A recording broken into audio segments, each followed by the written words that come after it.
All right. Hi, everyone. Welcome to the Current History Podcast. Today, I'm excited to be joined by historian and international relations and security expert and my former classmate, Rolandas Simkevicius.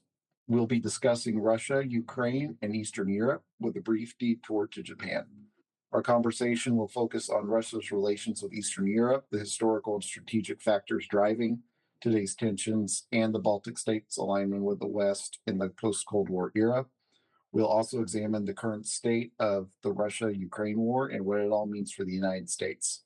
Finally, we'll step back to look at the broader question of world order, described in a recent Davos speech by Canadian Prime Minister Mark Carney as a rupture of the post Cold War order and how Europe, Japan, and Canada find themselves caught in the crossfire. Dr. Rolandas Simkevicius is a historian and international relations and security expert with over 2 decades of experience across the public and private sectors and academia in Europe and the United States.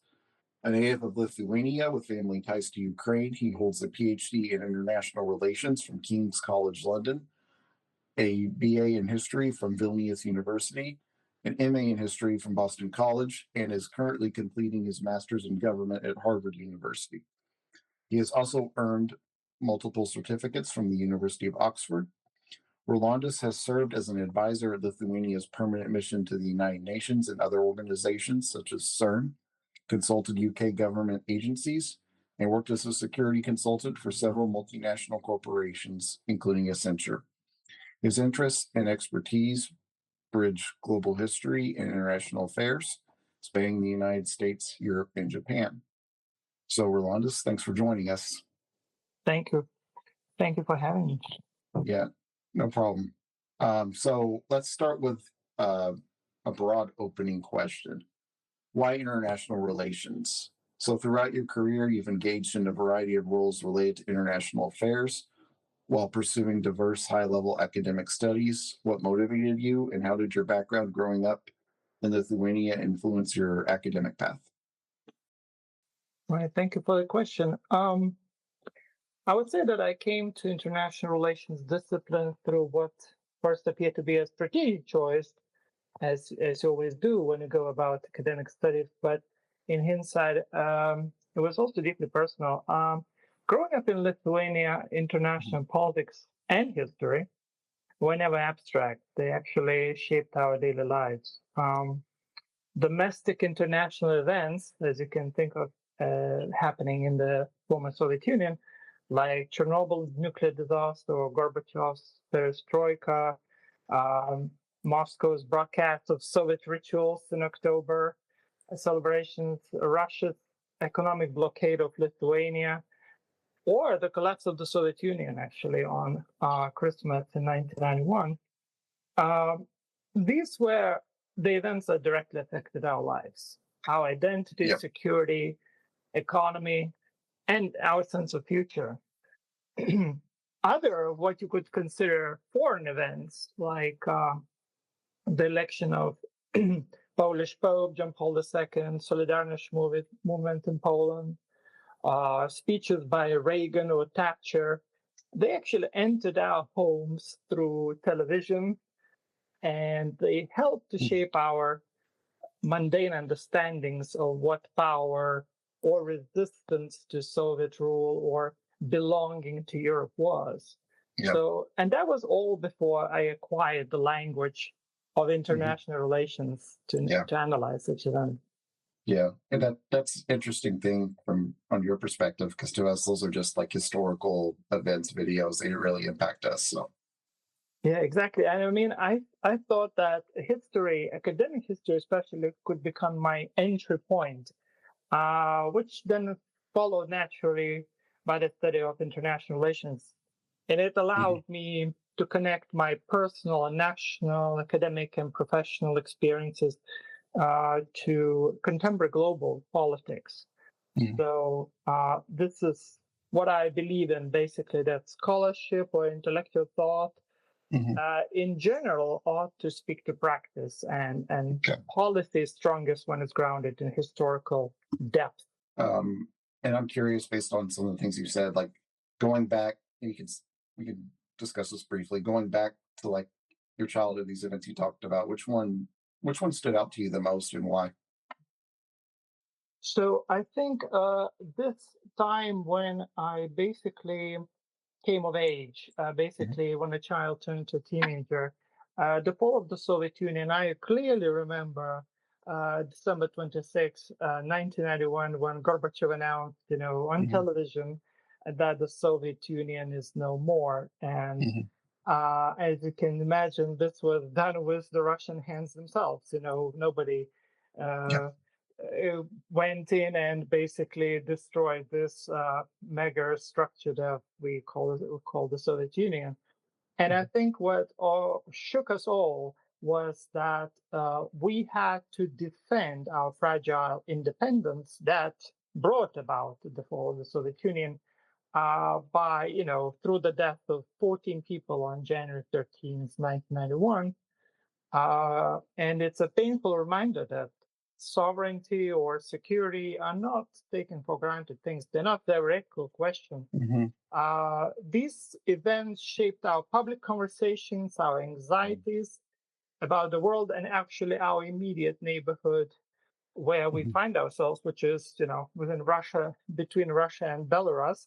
Yeah. And as the old saying goes, the defense of freedom, democracy, independence is just daily work Mhm. that we must accomplish. And that conversation of a country defending its independence from Russia goes right into the next topic, which is I want to discuss, which was the state of Eastern Europe and Russia. And so, my starting question for this was, what is the current state of the Ukraine conflict, the military buildup in Eastern Europe, and Europe's response broadly? Right. So, I mean, Russia's invasion of Ukraine, which you definitely can argue started in 2014, Yeah. and lately the full scale invasion in 2020. But since late 2022, has actually settled in a kind of war of attrition, a Yeah. sort of slow, grinding form of warfare that many post Cold War policymakers and scholars alike have long underestimated. This is not anyhow this sort of fast, decisive conflict, battle after battle, but something that Kremlin had hoped to complete in a matter of days, as we know. This war is now evolving into this gradual exhaustion of Ukraine and actually turned Russia into a war economy. Mhm. Um, and when you put it into perspective, so Ukraine is a very large European country, actually the largest. Yeah. And when you compare 233 or so thousand square miles, roughly the size of Texas, where you come from, Yeah. and the US states of California and Washington combined, so that scale alone is really much, more than we could imagine. Because Yeah. as of late, 2025, Russia occupies only about 19-20% of Ukraine Mhm. territory, and that went up just slightly by over 10% Mhm. in the last almost 4 years. Yeah. And that includes Crimea, eastern and southern Ukraine. And Russia does not anyhow control all of these territories in full if we look at the regional borders. So this is a very much incremental uh, and very much sustained fight with very high daily human losses. Mhm. And those military casualties on both sides, not to underestimate, Yeah. are really in high hundreds of thousands Yeah. killed and wounded combined. Not to forget just how many millions of Ukrainians have been displaced Mhm. internally and abroad, Yeah. and civilian energy infrastructure across the country has been repeatedly targeted. Yeah. And I think that's important to remember because I think there's this quote. I think it was Stalin, I'm not sure, but where he said, "One death is a tragedy and a million is a statistic." And I think it's really hard when you see all these big numbers in the background. It's hard to humanize it and think about the human toll this is taking, but it's really significant. Absolutely. And actually, if I put it on a sort of personal note, This is not abstract to me at all because my Yeah. mother's cousin, for instance, lives in Kiev and has been experiencing horrific air raids, this uncertainty, hiding Hmm. in the cellar of the building and living with fear. That pretty much became part of her daily life. And such experiences actually ground all of these numbers of casualties I Hmm. mentioned in this very unsettling personal reality. So, if you look at a bit of the strategy, basically the Eastern Front remains still central, um, Yeah. while Russian operations try to, of course, pressure all other regions of Ukraine. But Hmm. endurance by Ukrainians um, is something that we must celebrate. But of course, not at any expense, because it is on the account of Ukrainian lives. And we should not pat ourselves on our shoulders, saying we've Yeah. done all we could. No, actually, we have not Hmm. done enough. Yeah. Uh, Western support to Ukraine has been very early on Hmm. significant and very substantial, Yeah. amounting to hundreds of billions of dollars in various aid. Yet it remains very uneven, patchy, kind of shaped by domestic political constraints, but also by this constantly looking over the shoulder what the United States is going to do for us. Yeah. Are they going to support Ukraine? So Hmm. we in the Baltics really Hmm. have felt this Hmm. powerfully Yeah. because it really is informed by our personal and collective memories, that Hmm. historical experience of living in the Soviet yoke, Hmm. and while the larger powers, France, UK, Yeah. they can continue to balance that assistance Hmm. with sort of just Hmm. concerns about Russia's escalation, but to us Yeah. it's much more felt Yeah. and lived realities. Yeah. And I think, yeah, we can talk more about that response with respect to NATO.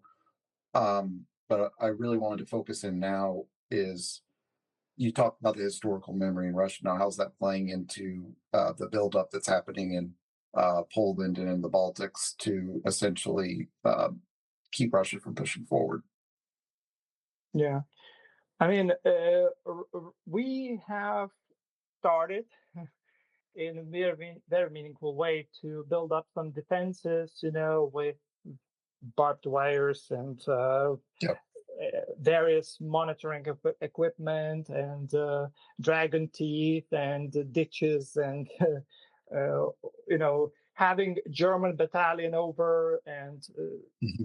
actually constantly monitoring the airspace of NATO on the eastern flank. So basically we have been doing that for decades, and we want more presence of Western soldiers, whether they're British, Canadian, French or Spanish or Italian, because we've been having all these rotating NATO missions. And my town happens to be right next to NATO base.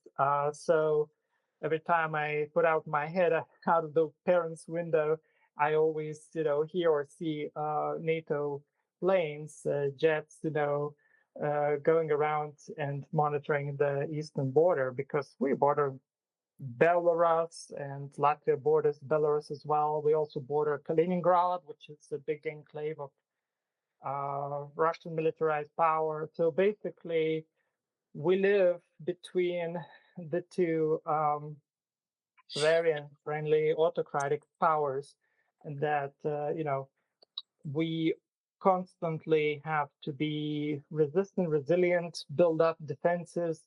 Um, there is a lot of patriotism and activity surrounding the civil defense, some training, uh, voluntary enrollment into various training exercises by Lithuanian citizens, for instance, speaking for my country. So, yeah, it's Hmm.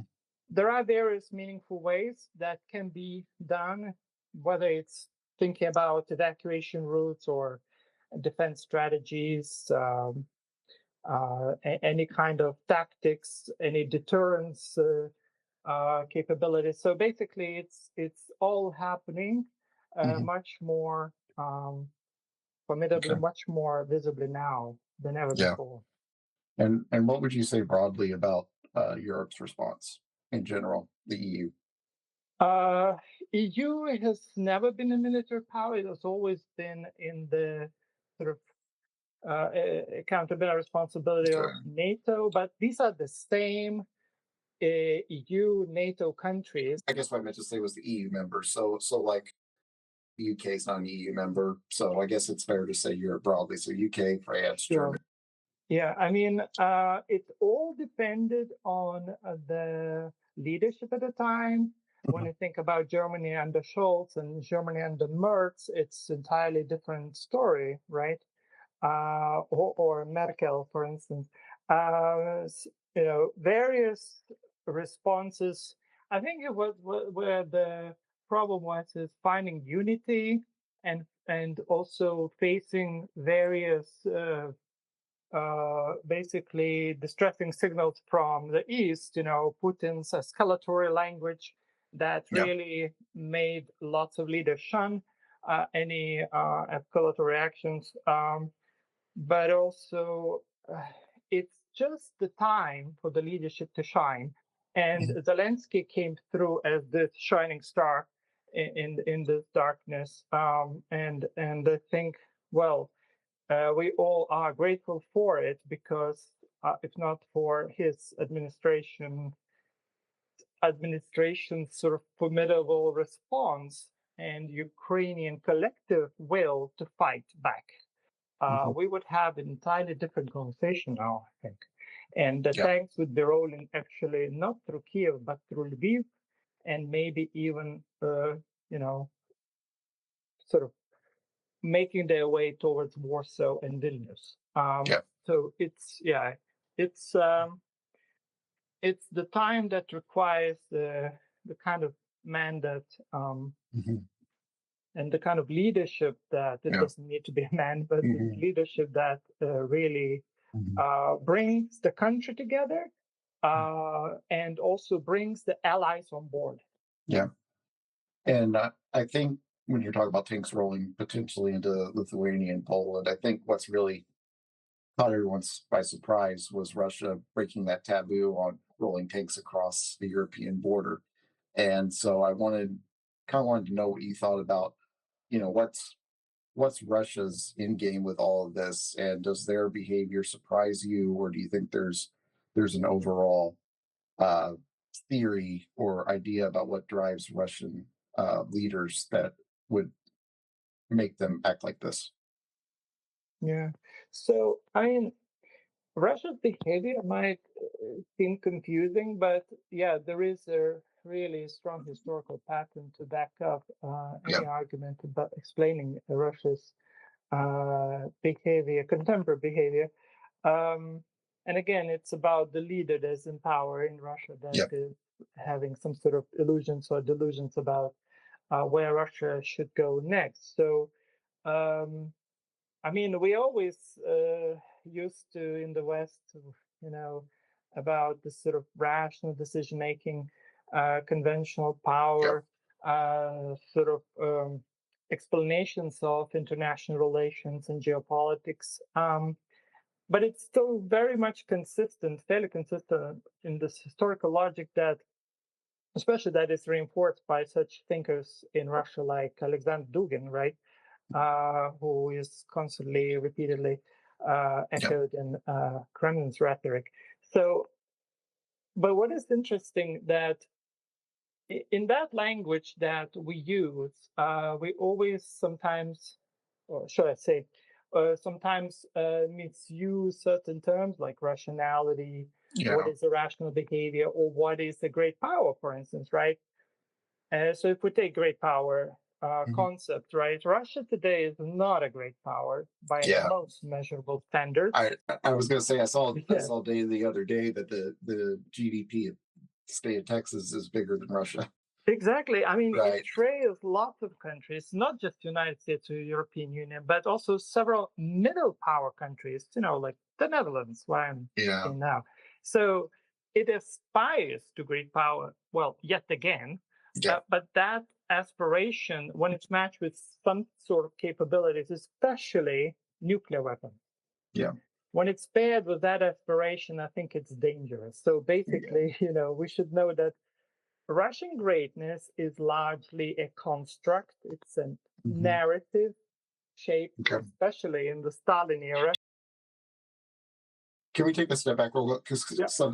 some people listening to this may not be familiar with Dugin and what he thinks. So I wonder if he can briefly kind of summarize his thought process and what you mean when you say Russian nationalism. Yeah, so basically it means that, Russia is the big brother, and all of these nations that border it are its children. Ukraine is one of them. It's basically this, appendix of Yeah. the bigger, greater Russian world, Ruski Mir, which basically needs to be reclaimed. So Mhm. Ukraine is not somehow a sovereign state run now by a neo-Nazis and so on. It's a kind of lost land. It needs to be reclaimed, but somehow there is this narrative that Ukrainians are, little brothers, same like Belarusians as well, Mhm.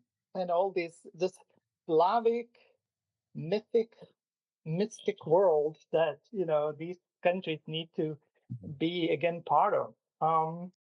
So what you're saying is it's really grounded in like the self concept of Russia that a Yeah, lot of Russian leadership has. yeah, it draws heavily on that sort of very selective imperial and Soviet period, while Mhm. advancing contemporary sort of imperial conquest, conveniently ignoring actual, even crushing centuries of actual historical developments in the regional diversity of Mhm. societies that evolved over the past 1,000 years, or independent Yeah. development of states with their independence, with their sovereignty, and so on and so forth. Mhm.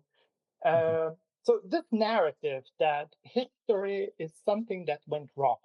So the fall of the Soviet Yeah. as geopolitical catastrophe, followed then by all these redrawn borders, diminished spheres of influence, lost territories, this constant perception of Russia as a fortress and as assault, the Russia that was denied the global respect and its rightful role at the sort of small table of great Mhm. powers. So, Okay. yeah, from that historical perspective, Russia's claims look very much mythologized history Yeah. used as a geopolitical tool. And I would say hearing this, I think, yeah, from what you're saying, it sounds like kind of that perspective does a lot more to explain the behavior rather than this traditional great power rationalist approach. Yeah, I don't know if Yeah. it's my view to explain it through history and Yeah. international relations sort of intersection. But I look at that through my lens as a historian. Yeah. So I really find that there is so much to explain through history Yeah. that basically uh, those Russia's efforts are to reshape the present Mhm. by enforcing an imagined past, Yeah. invented past. So states like Russia are driven by some sort of grievance, and it's not new to not Yeah. only Russia; it's also China and so on. Yeah. Grievance myth, um, because it's what they believe they must become. Yeah. Um, so it is sort of something that to appreciate, not to underestimate. This ambition that is rooted in Mhm. myth, Yeah. in this, let's say, twisted history, if you want. Yeah. Kind of like the Uh, nationalist myth, yeah, ultra yeah, nationalist. yeah. Sending that narrative of Russia Yeah. tells And itself. I think that I may need to get into that a little more.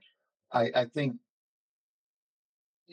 people like yourself, Eastern Europeans, have a much stronger grasp of this, just given the history of this self concept Russia has. And so, I was wondering if you could talk a bit about, this how specifically Eastern Europe feels threatened in this dynamic, and why this leads it to the countries in this region to actually seek NATO membership as a counterweight to Russia. Yeah. I mean, Eastern Europe and the Baltics, where I come from, it's basically has been historically threatened and lived under the shadow of these powerful neighbors, and you name them, those empires: Ottomans, Russians, Austro-Hungarians, Prussians, Swedish, Nazi Germany, Poland for a bit.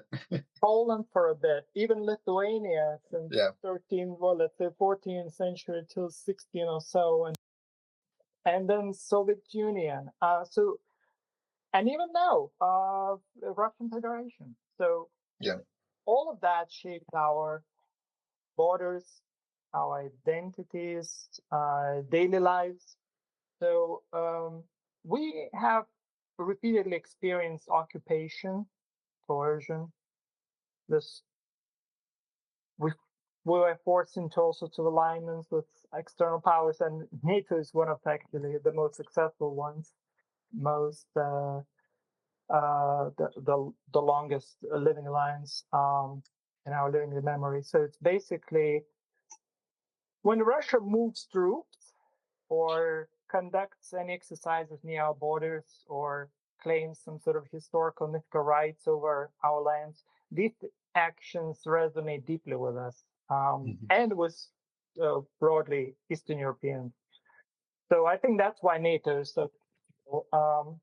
For us, this transatlantic alliance is not just political arrangement; it's actually our security guarantee enshrined in Article 5.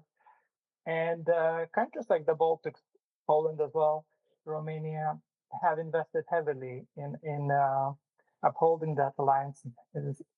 Also with higher GDP spending on national defense and really understanding and promoting this narrative that our survival depends on that collective support. Yeah.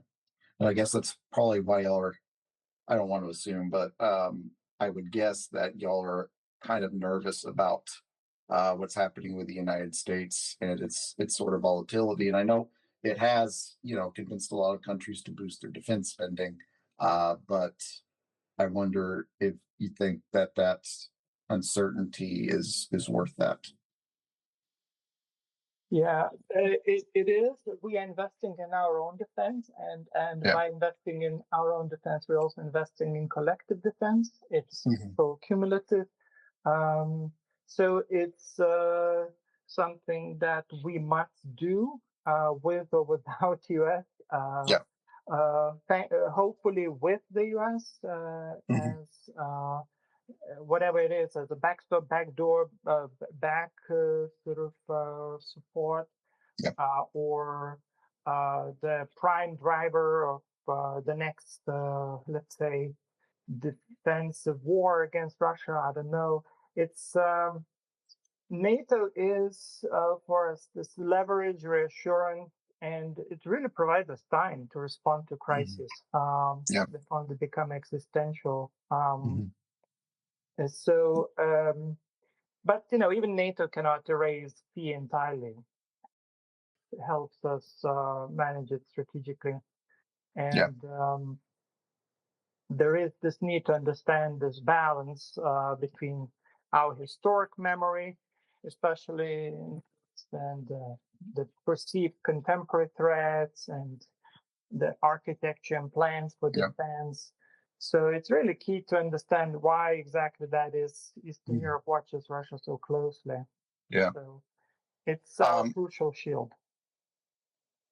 100%. And that kind of, explains really the importance of the U.S. and all this. And so I was wondering if we could switch gears a little bit and talk about less Europe's view of Russia and more the relationship with the United States. How have things changed with the new Trump administration coming in? Do you think that what's Russia's strategy to the United States, and do you think it's succeeding? And I know this also really ties into some of the things that Dugan wrote as far as his proposed strategy Russia should have to bring itself back to greatness. So I was wondering if you could touch on that a bit. Yeah, I mean, when you look at historic relations between the US and Russia, I just find them, they've always been complicated. Yeah, For far more than simple rivalry. yeah, Um, if I may take a detour, because this year we have 250 years of American independence. So yeah, uh, since that time, even before, I found in my Harvard research that Russia was always a part of American imagination. This yeah, Early Americans debated how to understand, how to view this distant, expansive, and expanding at the time mysterious empire. yeah, So some scholars said that basically the relationship was always sort of relatively friendly, based on trade, diplomacy, sort of shared opposition to the yeah. British Empire. But my research said that, especially when I delved into private correspondence among American elites, tells a different story. Russia was Yeah. perceived with caution, suspicion, and actually, I don't know if America knew any other kind of Russia except for the early 1990s the democratic experiments. It was always an autocratic actor. Yes, yes. So it's Mentioned that to people. Russia basically had a 10-year experiment with democracy, and that was it. Yeah, pretty much. I mean, this is it, and Yeah, you know, you can go through entire history and just you see how both sides measured each other's power with this sort yeah, of respect, admiration, fear, sort of hmm, historical awareness. So, um, when I think about contemporary Russia strategy to America, it's multi-layered, especially in the term now. It combines this coercion, information, cognitive warfare, and yeah, various elite, layers are being influenced or can be influenced, willing to be influenced. Same for the public, but whoever turns on the critical thinking, then they are much more resilient to that sort of misinformation or propaganda. yeah, But Moscow's goals are laid out clearly by Moscow itself. It wants to limit US influence globally, hmm, undermine its alliances, like NATO, blames it for everything, and project this image of the great power that cannot be ignored. yeah, So, and never mind all of the lagging behind in various aspects. yeah. Um, So to what extent do you see that they've been successful with this? Because I mm, think they've had some wins with their strategy towards the U.S. and kind of driving that wedge to NATO, but I've also seen their regional influence diminish, like in mhm, the Caucasus and in Central Asia. So, yeah. just wondering what your thoughts on that were. I think under Trump, this strategy for Russians is much more complex because it's a Yeah, bit more complex environment now, hmm, especially with Trump's unpredictability. yeah, But Russia perceives this unpredictability in U.S. leadership as an opportunity to hmm, test boundaries, exploit hmm, divisions, influence policy debate, hmm, in both in Europe and the US and transatlantic relationship. yeah, So various tactics include like proxy conflict, hybrid warfare, cyber operations. Here and there you see espionage or sabotage hmm, and constant sanctions evasion, yeah, attempts to shape political narratives through various social media accounts in both Europe and America. So the challenge is to recognize that Russian actions are strategic, not random. While hmm, there are so many actors involved in the shadow actors, dominant actors, yeah, and Moscow does not seek peace for its own sake. It seeks advantage, influence, mm, narrative control in a okay, long, slow game, and that's what they're good at: hmm, long, slow game. okay. And So they're playing a longer term game than maybe what we're looking at in the West in like 4-year election cycles. Yeah, exactly. Okay. Explore Okay. those sort of things. Yeah, absolutely. Okay. Medal in I, these election cycles, especially. Yeah, I who see. you bring to power is key for Yeah. Mark.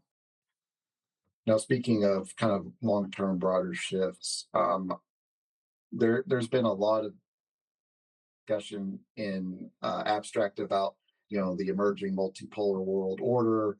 I've heard that phrase used in different ways, different variations, and I was always a bit skeptical because I'm like, okay, maybe in the future, but the U.S. still is the preponderance of power, but I'm not so sure anymore with this administration has done, the way the world's reacting to it.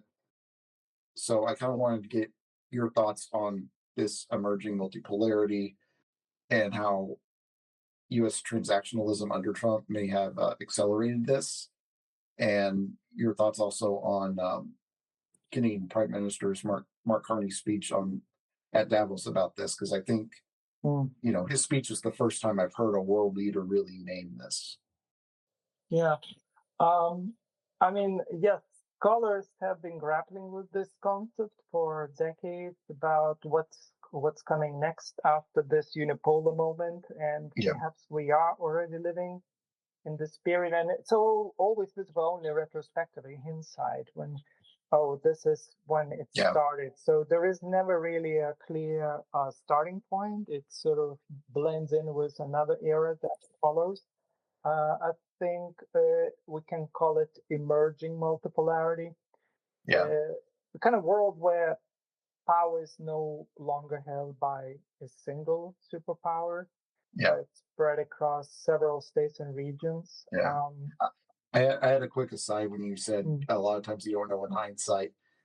I think for your amateur historians out there, there's really not another case of a giant empire like the Soviet Union falling, and then the next month there's one single power. Like it's never that clean cut.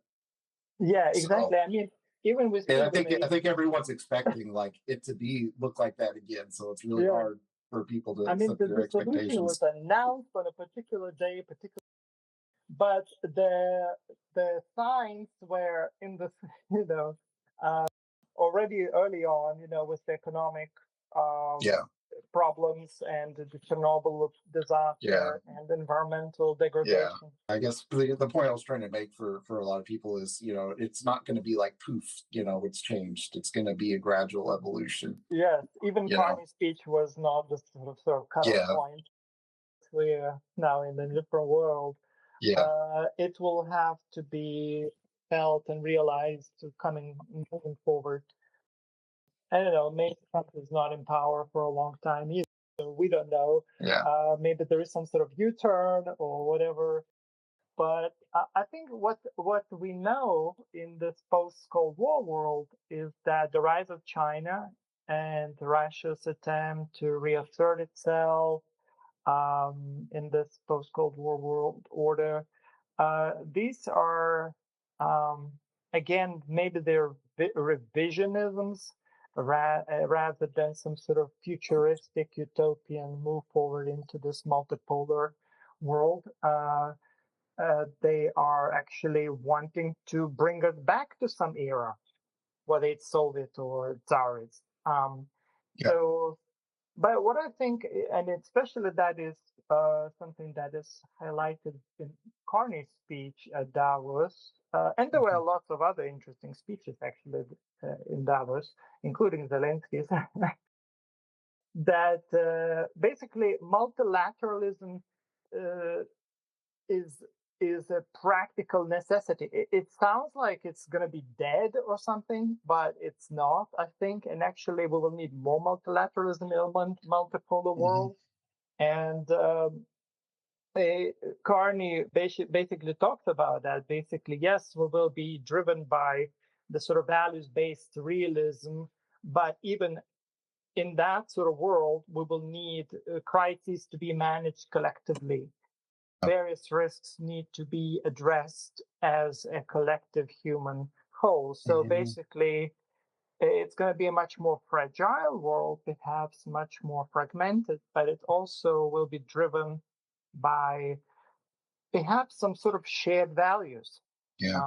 And that's what he also talks about, shared values, the values shared enough to find a common ground to Yeah. address shared risks and So it may look a lot like it does now, multilateral cooperation, but without the US being as much of a center for it. The US is still going to be there, but it's not going to be, it's going to be one of many uh, powerful poles. Yeah. nodes. And, you've got Brazil and you've got all of these other BRIC countries. Actually, it's not just the original five anymore. It's lots of other countries that join BRICS bloc as of Mhm. late. So all these countries that have already been advancing their own interests, but without much sharing those liberal values with the Europeans or Yeah. Americans as of late in Biden Mhm. administration, for instance. Yeah. So can take Saudi Arabia, Qatar, whatever other Middle Mhm. Eastern countries, Israel, for instance, they basically Mhm. are advancing their own interests Yeah. and actually reshaping their the designs for Mhm. alignments, Mhm. realignments in Mhm. with other world powers. Yeah. Yeah. And I have one more thought I wanted to address on this topic, which is, do you think this process, and this is more looking at from the US perspective, does this process, to what extent is it inevitable, and to what extent is it being driven and accelerated by the current administration's policies, if at all? Yes, I mean it's not inevitable. I am being a social constructivist. I always tend to believe it's Yeah. socially constructed. Yeah. It's built up over time. It's a process, um, and but in that process, not just alliances are built up and alignments are reshaped, but also all kinds of goodwill and trust is also eroded, and Hmm. especially between U.S. allies, U.S. and its allies. Yeah. And you must say that U.S. is recognized as a great power, global power, world power, because it has its allies and Yeah. alliance system, both in Europe and Asia. And the kind of key concept that drives Trump administration's sort of foreign policy, and it's not anymore just a negotiation tactic or style. It's Mhm. actually a kind of a good way to think about U.S. foreign policy, transactionalism, and Carney actually mentioned it as well. So this approach may feel tough in the short term, Mhm. but in practice, it might ultimately erode alliance system and security guarantees that America itself is actually uh, gaining by having allies in various regions and projection of power, bases in various countries, its dollar-based economic system and so Mhm. on. Um, so basically, when you security guarantees are treated as negotiable rather than reliable, Yeah. and when then allies start planning for uncertainty, we're like, we need to look elsewhere than for formidable allies, and NATO then becomes just an alliance on paper. Yeah. So basically mitigating risk. Yeah, it's not a one-way street. It's a multipolar system. Institutions and alliances still matter, Yeah. um, and because they still kind of slow down this those sort of impulsive decision making and gives smaller states especially Mhm. protection against great power volatility, and so weakening them does not restore control, actually spreads risk and makes Yeah. everyone vulnerable. Leaving behind kind of this broad discussion on world affairs, I wanted to focus on something I saw in the news that seems to be kind of like a specific impact of this, which is I've seen a lot of flare up lately between Japan and China and East Asia, and there's some really interesting things going on there. I think there was a trade, some sort of alliance between South Korea and China, and I know South Korea and Japan have historically been antagonistic. U.S. involvement to an extent has kept that down. So I was wondering if you could briefly describe your take on what's been happening over there between Japan and China, and on how that ties to this discussion on multipolarity. Will we see more things like this in other different hotspots in the world? Mhm. Yeah, I mean, so besides Europe and America, just to give a side note, I've been also focusing extensively on Japanese history and politics in my Yeah, studies, especially historical modern European and yeah, Japanese relations. yeah. That's Uh, why I wanted. so That's exactly why I wanted to bring let's up see. Japan, because I know you study that a lot. Yeah, I mean, the current Japanese security posture is kind of shaped by centuries of interactions in the region between Yeah. various powers, especially China with its Sino-centric worldview. Hmm. And that's since forever. I mean, it's a few thousand years of history there.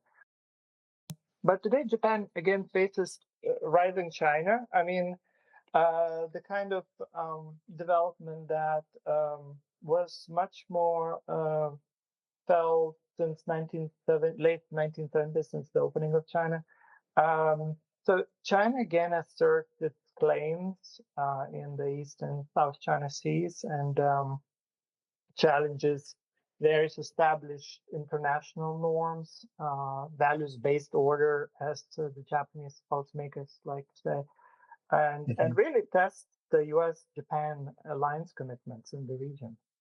So this flare-up, it's something that is consistent. It's really a continuity of all these flare-ups, as in the past. It's both geopolitical and historical. So um, in sort of broader view, China's actions usually can be explained again through a lens of history as something that basically China aims to correct some sort of perceived historical national humiliation, and it's of course something that we know, from the 19th century, the Opium Wars and so on, and it tries to reshape this regional order according to its vision.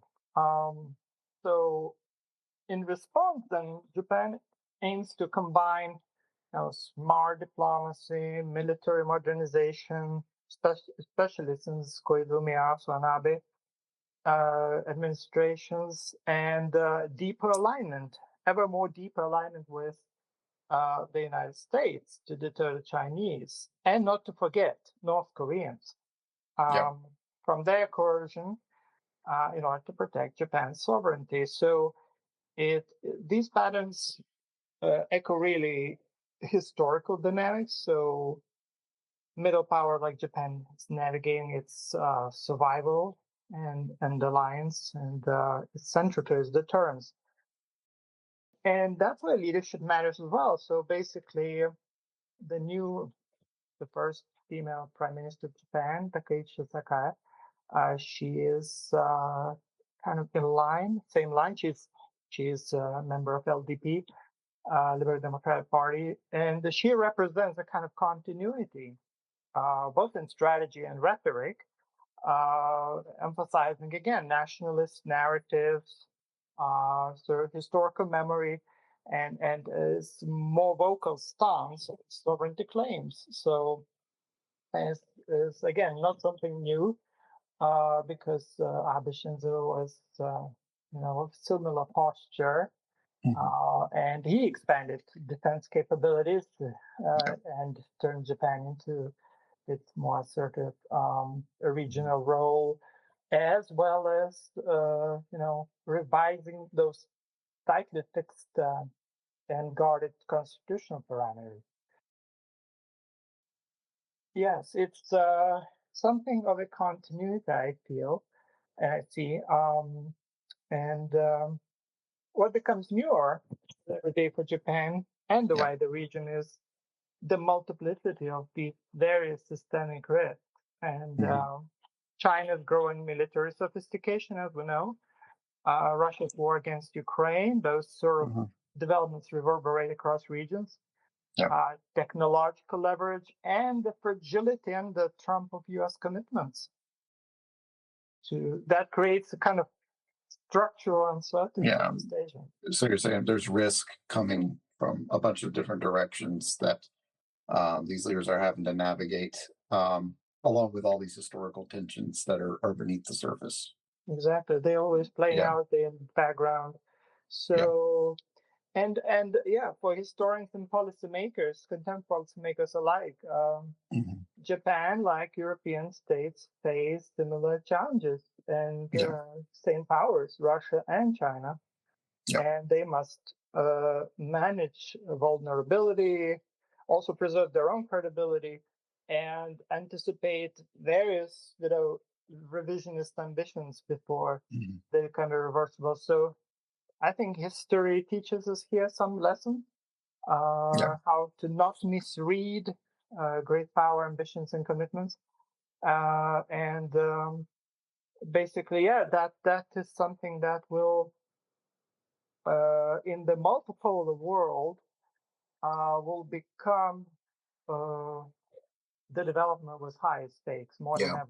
Well, that is a lot of information and really cool inside perspective on. So we've about come to the end of the time here. So I was wondering, of all this discussion about Eastern Europe, Ukraine, multipolarity, even China and Japan, what are 2 or 3 big ideas you would like someone to take away from this, that if you remember nothing else, you should understand this?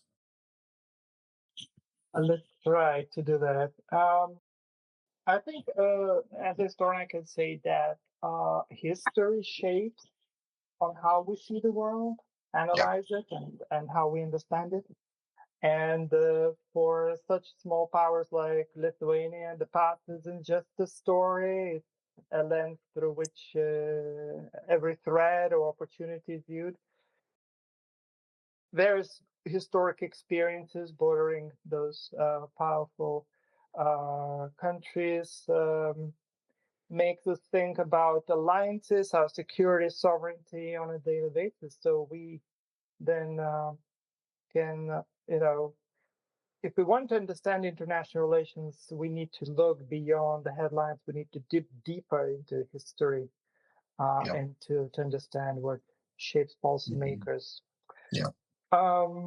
Second, I think, never told the topic, power, a key concept. And I think Ukraine has shown, and of course there are so many historic examples, that power is more than just tanks, missiles, or drones.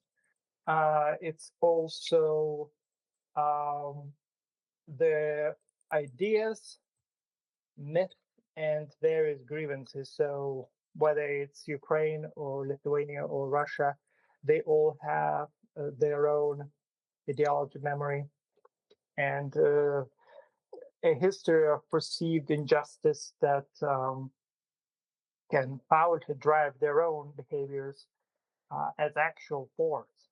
So Ukraine's defensive stance and Russia's offensive actions basically can be explained again through that lens, that ideas matter and they are powerful as tanks, you could say, you could argue. And talking about multipolarity, we came to a third sort of big idea. I think navigating this emerging multipolar world will require lots of vision and patience, because we are no longer living in the world dominated by a single power, it seems. The US is retreating from world stage as the sole policeman of the world and the hegemon, if you want. And now influence is spread across many actors, each with their own ambitions, interests, and vulnerabilities. And in this environment, short-termism transactionalism won't keep us safe. We'll need patience and foresight and seek alignments. That's one of the key words in my PhD dissertation, to build trust and to build on shared values, not only interest, preparing for challenges of the future. Those are all really good. So basically, you're saying first one I got history is the key to understanding the present, and then when we look at power, it's not just raw military strength; it's ideas, myths, and historical grievances. And yeah, I really like this idea about multipolarity, that we can't just have this raw transactional approach that I think the second government has been following for the years. We need to have vision, patience, and really cultivate relationships with other countries, probably more so now than in the past. Absolutely. Right. Multilateralism is not dead. All right. So yeah, I think we've come to the end of our time. Do you have any final thoughts? Well, I appreciate the opportunity to actually, you know, uh, find an audience for my thoughts and Yeah. ideas and experiences, share with you all. It's something that I value and appreciate the Yeah. opportunity. And thank you, Ken, for bringing me to your show. No problem. It's been great having you, and I really appreciate your perspective on, as someone who can talk about Russia and what's going on in Europe, not just in the abstract, but of someone who has really lived with this. And I think that's important to keep in mind. Is this isn't just abstraction. This is real events affecting real people. So yeah, thanks for coming on. For everyone listening, again, thank you for joining in and listening. You can listen to Current History wherever you get your podcasts, on Apple or Spotify.